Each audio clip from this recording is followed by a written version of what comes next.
Welcome to the Cedar Valley Podcast. Consider this your inside look at what makes our region special. We talk about everyday life here in the Cedar Valley, the voices speaking up for progress, the ideas shaping our future, and the partners investing in our success. We believe community is built one conversation at a time, and we've saved you a seat at the table.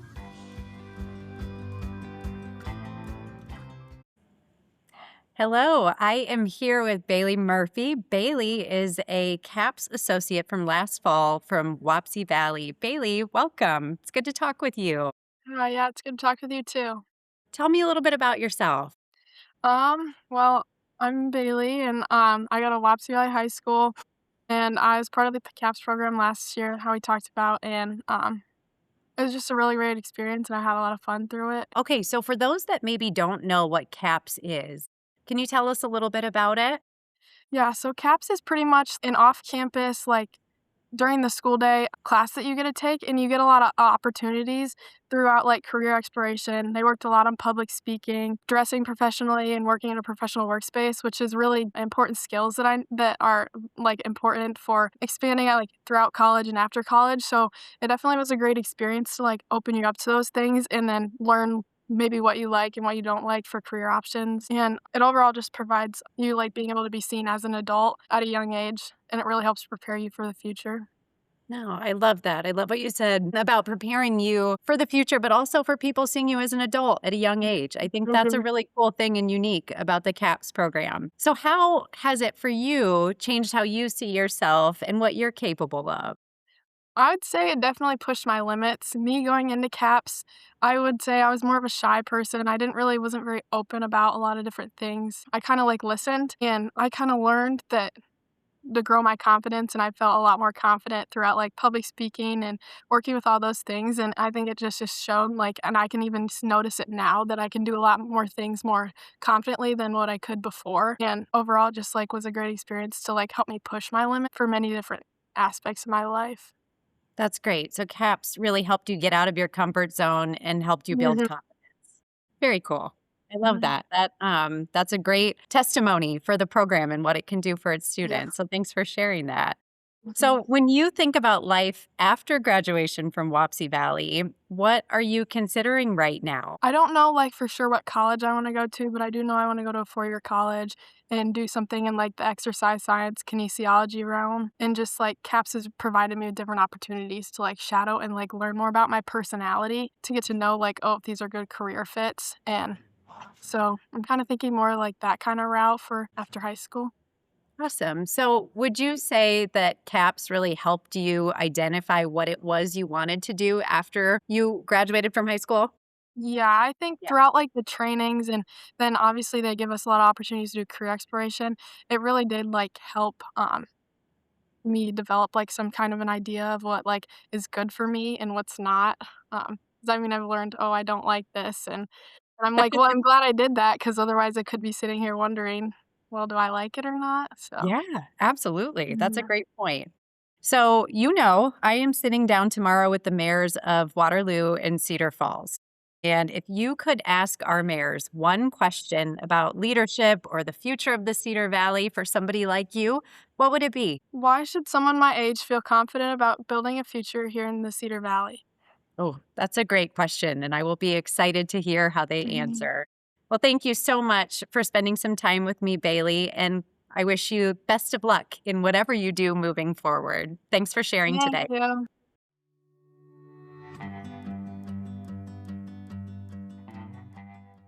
All right, well, mayors, welcome to the Cedar Valley Podcast, the first Cedar Valley Podcast. The first. Really excited to have you both here today and to have a conversation about the Cedar Valley. So before we get started, if you could each give me just a 90-second introduction on who you are and what compelled you to be mayor. What compelled you to run for mayor? Who gets to go first? You can You want me to choose. go first? You can choose. I'll go first. I have more practice. You're more professional too. Oh, okay. I appreciate Just give that. it time. Just give it time. I'm not even going to try. Mayor Loddick, kick Yes. us off. So Davey Loddick, so Mayor Cedar Falls. Yep. Grew up here in Cedar Falls. Moved here when I was 2 months old from Colorado, so as close to native as you can get.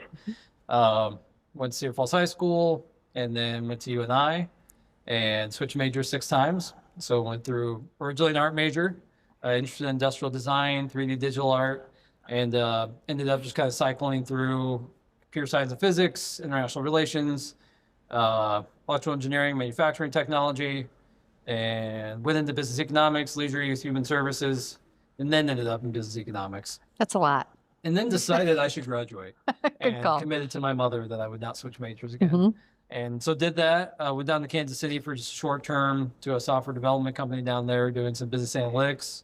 Wanted to get back up to the area here and came back up and found my way to grow Cedar Valley. There you go. At the time, Greater Cedar Valley Alliance and Chamber, longest name possible. Mm-hmm. And so worked there for about 4 years, doing a lot of the workforce side, business traction. And then through that time, also worked in a lot of the startup community work. We started the co-working space, Yep. Cedar Falls, Millrace, kind of spawned into doing Red Cedar, working with a lot of new business startups in the region. Then COVID and all that. And so we kind of sold off the co-working space and some of those things. Worked with UNI to transition some of that programming. And then went to Mid-American Energy for a little bit. And had come back also to grow Cedar Valley for a little bit. I have a weird, we have history. It's cyclic. It just keeps coming back. And in terms of how I got to mayor, had left Mid-American, great company, just was looking for something a little different. And just a couple people knew I was in between projects. And at the time, Mayor Green announced he wasn't going to run again. And frankly, for me, I had to have somebody ask. I had been thinking about all of my work's always been community engagement, community development. And a couple people knew I was looking, and someone said, please, would you look at running for mayor? And Yeah. here we are, Here we find ourselves. Awesome. Well, thank you. And starting the second term. Mayor Bozen, you have been involved in the city for a long time in different roles through both the fire department and the police department, and ultimately made the decision to run for mayor and were elected, successful in getting elected. So tell me a little bit about what compelled you to run for mayor. I can't compete with everything he just said, for God's sakes. But that being said, I spent 28 years at the Waterloo Fire. Yeah. Started as a firefighter, and I finished my career as a battalion chief. And then I'd gone through the police academy in 1997 and was a sworn officer with the Waterloo Police Department. And then when I retired from fire, it was just a natural fit to go over to the police department and work as a civilian employee. And I managed the property and evidence room for 6 years. And then I did a lot of remodeling over there and brought everything up to date. It was kind of in the 1800s. And then I always said, when I get that property room to a point where it can run itself, then I'm going to leave. And I left, and I believe it or not, this city has done so much for me. I've had 2 great careers there. I loved both of my careers at police and fire, and it did so much for me and my family. I've got an incredible pension and great memories, great work. And I decided that a city that gave so much to me, I wanted to give something back. So that's when I decided to run for city council. And I ran in the at-large position against newly elected Steve Schmidt. Sure. So I defeated him 6 years ago for the at-large position. And then Jonathan Greider and I flip-flopped, and I ran for Ward 2, and he ran for at-large. And I was re-elected and to represent Ward 2. As the late great Jim Walsh says, it's tough to lose an election if you don't have an opponent. So that was handy. So because I ran unopposed, and after 6 years on the council, I wanted to do more. Sure. And so the opportunity for this election came up, and the timing was right because I was midterm of my 4-year city council term. So I knew if I wasn't successful in that November election, I still had 2 more years in the council to give back. Sure. So I ran in November. There was 4 of us running for mayor, and then we ended up with a runoff. And I was just fortunate enough December 2nd to win the runoff, hit the ground running January 1st. I love what I do. It's a pleasure to come to work every day and work with the talented people that we have working for the city of Waterloo. And I actually find my job relaxing. I truly do. That's I great. How don't. does that work? It's really good. See, the key is not to get stressed because there's nothing that we can't overcome. There you No, go. there- I like that. But there truly isn't. Yep. I mean, if we make a mistake, we back up, we see what we've done, we correct it, we learn from it, we move on. But there's no problems that we have in the city that can't be overcome. Oh, And you got to have that attitude. You got to go in with it that we'll just make it right. you're right. You do have to have that attitude. Make it right for the citizens, make it right for our employees. Our employees are our most valuable asset that we have in the city of Waterloo. Yeah. And I'm proud of the work that they do each and every day, and I'm proud to be their mayor. Awesome. I love that. Thank you. It's interesting hearing the two different perspectives you bring because you both come from very different backgrounds and experiences. But I think that is what makes the fact that we are a region so cool, that we've got people that are coming with different backgrounds, different experiences, that are making the decisions on behalf of the entire region. So I think you guys are a good pair. I like that. I'm starting my 41st year at the city. Oh, that's crazy. 41st year, January 9th That's would have been impressive. 40. That's 40 really You have more impressive. much more city experience than I do. I have more seniority, There you go. not city experience. The mentee becomes the mentor. Mhm. There we Yeah, go. I'm learning from the best. That's good. I truly That's am. good. Well, I want to talk about the region because, as you know, at Grow Cedar Valley, that is our focus. We are really fortunate to have incredible communities that comprise the greater Cedar Valley region. So, from your perspectives, when you think about this region, what makes you most optimistic? What are you excited about right now? You want to jump in first? I'm really excited about what's going on in Waterloo each and every day. Awesome. We've got tremendous growth. We work closely with Grow Cedar Valley. Mhm. We've got areas in town, you know, at times people say, you're not investing enough on the north side of the river. Mhm. Just drive around, see our investment. Look at what we're doing out by the airport and the Warp Drive addition, the amount of growth that's going out there. I mean, I'm not just talking about International Paper, which is huge. Yep. You got CPM, you've got just a tremendous amount of growth out there. And then that growth extends all the way over towards Unity Point Allen Hospital and all the growth, you know, north and east of there.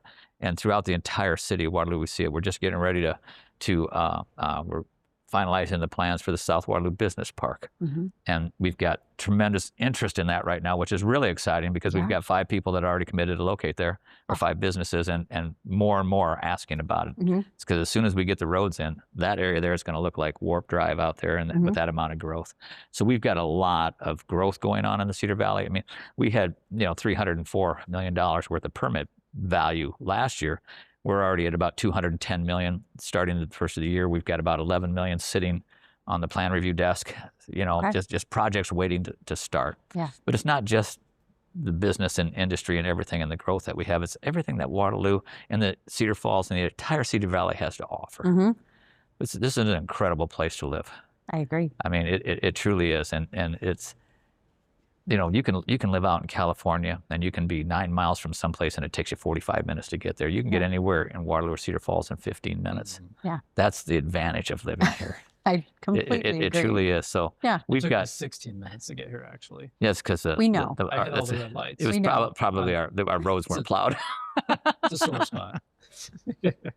Well, it just depends what direction you're going. Because Yeah. if you're coming in from my house, living out by the casino, you hit every red light coming into Waterloo. But evidently they want us to get out fast because it's time to go green all the way out there. So I only hit all of the red lights when I am late, headed somewhere. That's Well, inevitably when it Yeah, but happens. see, you're It's not late only when I'm late. because early is on time. That's On right. time is late. That's right. So that's my motto. Mm-hmm. All right. What's your turn? I'm Mayor sorry. Loddick, yeah. What are you I optimistic only care about? about Cedar Falls. Just kidding. It's got a nifty college too. It's got a great college. Yes, you do. My alma mater. I would echo everything said. That we've seen so much in the last 2 years since I've been around, but not me. Just that's since I've been more involved. Sure. One, we've made a lot of progress on housing. That was one thing across the country. You're seeing issues on is availability and affordability. Mm-hmm. So as a city, we had never really had to compete much on housing. Just things have developed, and other communities had started getting a little more competitive about how they attract new development, new housing. So we've been able to, in the last couple of years, get a lot more housing programs in place, incentives, get our housing trust fund set up, so we can actually start offering some affordability incentives and just needs for immediate emergency housing, things like that. Again, the business side of it, our industrial park continues to grow. We just annexed in another 80 acres out in the Southwest Industrial Park. We're getting the road extension put in now. We've got a couple of businesses looking out there. CFU's putting their new power center in out there. So major expansion in their capacity to serve future industrial growth in the area and residential. Sure. Yep. But so just that, and along with, I think the thing that's excited me the most is, and we saw this when I was campaigning and conversations we've had with our new strategic plan, is a lot of the quality of life things were what people are really wanting to see us do more to intentionally encourage private partnership with, investments in. So we've got quite a few projects coming up. We're on New Parks Master Plan we just finished up. So if you've seen Searly Park just recently got completely remodeled, about a $500,000 project. We're going to be doing about one of those parks a year for the next probably 5 or so years that we've got scheduled out. Plus some smaller park improvements to other parks that are already up to date and just need some minor improvements. A lot of quality of life things around athletics. You know, the Courtworks projects going on right out here outside the building. We've been looking at some multi-sport turf facilities, indoor and outdoor, for what some of those needs are to complement some of that. You know, I think Waterloo's got in the strategic plan the sport city, but really it's, again, going to the region piece, sport region. How do we bring in more of those facilities, keep families here?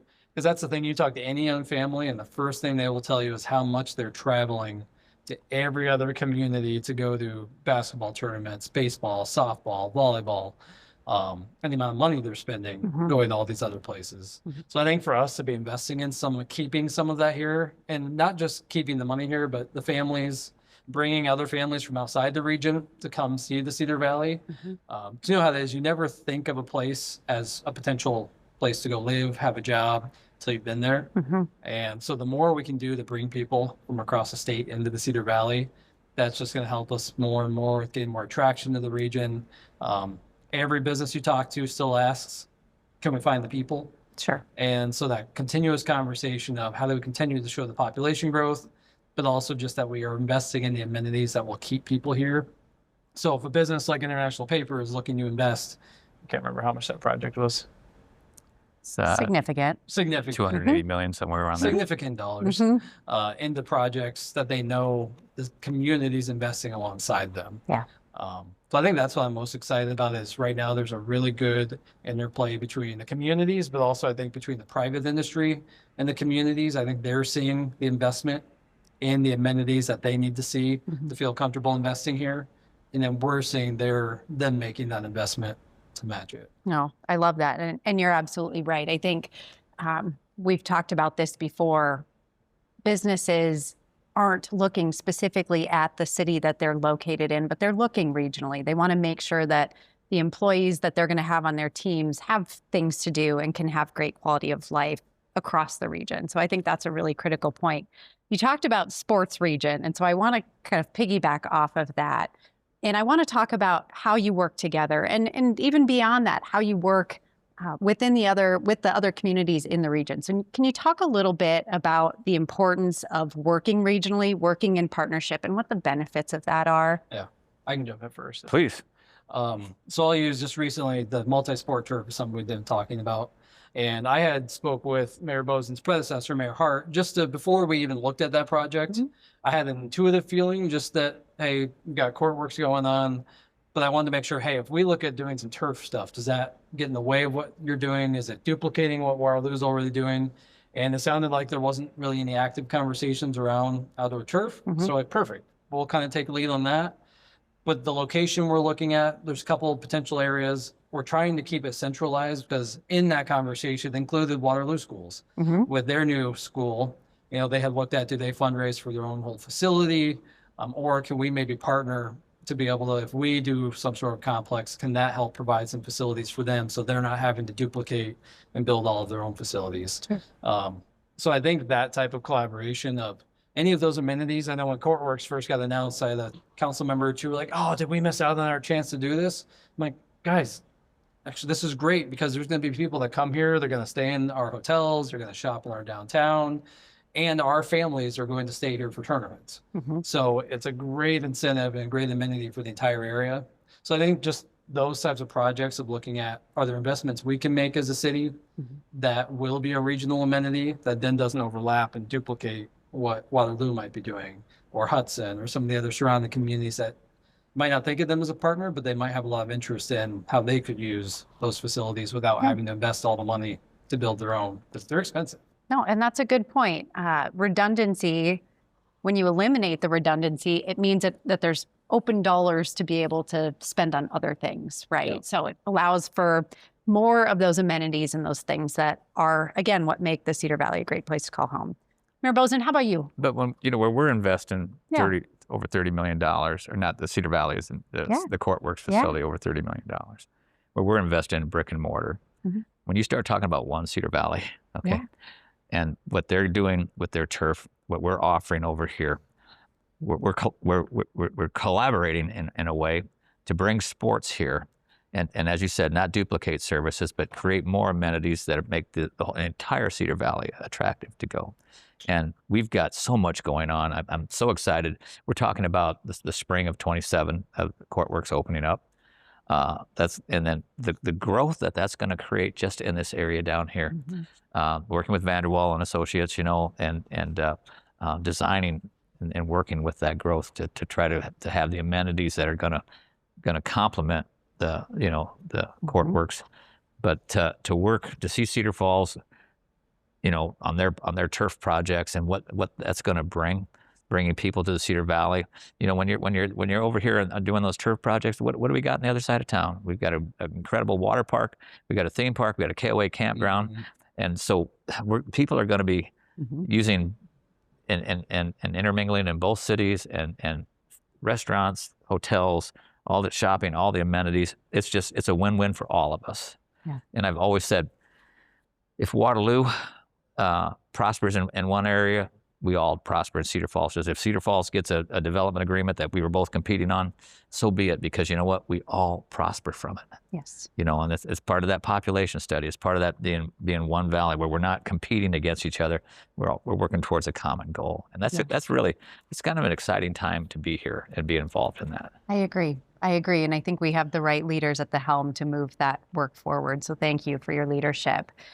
Yesterday, I had the opportunity to have a short conversation with Bailey. She is a former CAP student at Wapsie Valley. And Bailey had a question for you two. She wants to know, why should someone her age, high school student, feel confident about building a future here in the Cedar Valley? What do you think? Look what we have to offer here. Waterloo, we have so much to offer. We don't have beaches. We don't have mountains. But we have everything in between, and like I said, the growth of this community, the vitality of both communities, having a Regents University so close, and everything they have to offer, from fine arts to sports to education. I had a hour-and-a-half meeting with President Nook yesterday, and I was so impressed with what UNI is doing, and just offering, where they in-state tuition to all of the states that touch our borders, to bring more people in here. We have so much to offer in this area, but what we have to do is we have to create and work on creating and bringing in business and industry that fit the needs of the young people, that when they graduate high school or they graduate college, we have what they want to do here. Yeah. And that's going to be important. It truly is. Yeah. But it's a great community to live. It's a great community to work. I'm talking about the Cedar Valley. It's a great community to raise a family. Yeah. We've got an incredible education system. We've got great schools. We've got everything. Everything's going in the right direction. Yeah, I agree. Well, something to add to that is, at the end of the day, it's the economy, stupid, the old saying. If there's not jobs, communities die. Everything else around it, the quality of life stuff, the homes, the affordability, if there's not career opportunities, none of that matters. So I think that's what I'm really excited about right now, though, is you're seeing we're making that connection between, we're getting those amenities in place, but then we're using those to leverage. How do we make the businesses see we're making those investments and continue to grow and see new business expansions in the area? And you've got a lot of businesses looking at your industrial parks. We've got ones looking at our industrial parks. So I think we're seeing that growth and opportunity that comes with it. And what I would say, what was her name again? Bailey. Yep. What I would say that Bailey is one, I chose to come back here, and I have never once felt that my career opportunities were limited by being here. Quite the opposite, actually. I would say I was able to advance in the work I love, the career field I want to be in far faster, because you can build connections quicker in a community like this, where one, we are not limited by our global connections. We've got major international companies like John Deere, like International Paper. We've got a university, a state university that has connections to pretty much any type of industry you want to look at into their alumni base, everything that goes with that. So there's no limitation to those connections. But at the same time, there's a much closer network that you can more quickly connect with people, connect with businesses. I would recommend, if she's never lived anywhere else, to take the opportunity during college, just after. Like I went down to Kansas City for a bit and I chose to come back. Because you often take for granted what you have, and you'll never truly appreciate the place you live until you've experienced at least one comparative example. But I would say I've always felt my career, everything I was passionate about, was enabled by choosing to be here. And to that point of you and I, as an example, with their growth here in the next 5-10 years, with the new out-of-state, in-state tuition for out-of-state students, new nursing program, new applied engineering program, you're seeing really good investments in the facilities, in the educational programming, in the athletics department with the new AD, with Megan over there, the investments they're making to look at attracting, again, more sports to the area, working on track and field events that they can try to bring back, working on the dome improvements, McLeod Center, everything they're doing with the Panther district and looking to develop that out. So to the point of looking at the trend, everything is going in the direction of this community investing in the types of things that businesses want to see to bring career opportunities, and that young families and career professionals and retirees are looking for as the place that they really want to invest their time and their career and their family, and bringing that here. And we're right in the center. Yeah. What I mean, we're 3 to 5 hours away from any major place that you'd want to go visit and hang out and spend a weekend. You get Chicago, Minneapolis, Kansas City, St. Louis, Omaha. We're there. You know, I mean, we have. It's just a short drive, and yet you still have a smaller town, the amenities, everything that we have to offer. And yet, if you want to get away for a weekend and you want to go to Kansas City, or you want to go to Minneapolis or Chicago or St. Louis, it's just a half a day's drive. And then that's nice how we're located right there. We're like the hub of a wheel, and everything else is a spoke that goes out and complements us. I completely agree. I think it's great to get away and go to those big cities, get some different perspective, even if it's just for a weekend, but it is always so nice to come back home. So our listeners heard it here first. The Cedar Valley is the place to be, right? It is. Truly is. It is. All right. One final question for both of you. You both have lived in the Cedar Valley your whole lives, or very close to your whole life. Including in Waterloo. There you go. There you go. And we thank you for that. It's my pleasure. All right, for both of you, what is your favorite thing? Just one favorite thing about living in the Cedar Valley? One favorite thing. I think it's a quality of life. Yeah, it truly is. I have a great life here. I'm proud to be from Waterloo. I'm proud to work for the city of Waterloo. I just have a tremendous quality of life here. Yeah. And that's what I'm happiest about living here. I love that. Thank you. I would say for me, sounds cliche to say the whole Goldilocks thing, but my family, my dad's from Western Kansas, mom's from Parkersburg. I grew up here in Waterloo, Cedar Falls, and I have a strong appreciation and roots in my family's rural connections. And we used to go out to the family farms all the time. At the same time, I grew up in the city, and my wife is from up by Sumner area, so family's still up there at the farm. We still go up there to see the family, help out with things up there. And being in this community has always felt like the perfect balance of, we have a university, we have the Gallagher Blue Dorn, we have sports, we have a hockey team, we have a football team with all the college athletics, with volleyball.